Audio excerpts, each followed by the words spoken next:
First, open Leonardo AI and sign in to your account.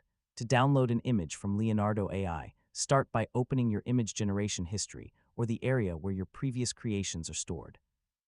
Find the image you want to download and click on it to open the larger preview. Once the image is open, look for the available action buttons or menu options. Depending on the current Leonardo AI interface, you may see a download button or an option inside an image menu. Click the download option and wait for the image to be saved to your computer. If your browser asks you where to save the file, choose a folder that you can easily find later. For example, you could create a dedicated folder for Leonardo AI projects and keep all your generated images there. After the download is complete, open the folder and check the file. Make sure the image has the quality and dimensions you expected. If you need a larger version, consider using an available upscaling or enhancement feature before downloading.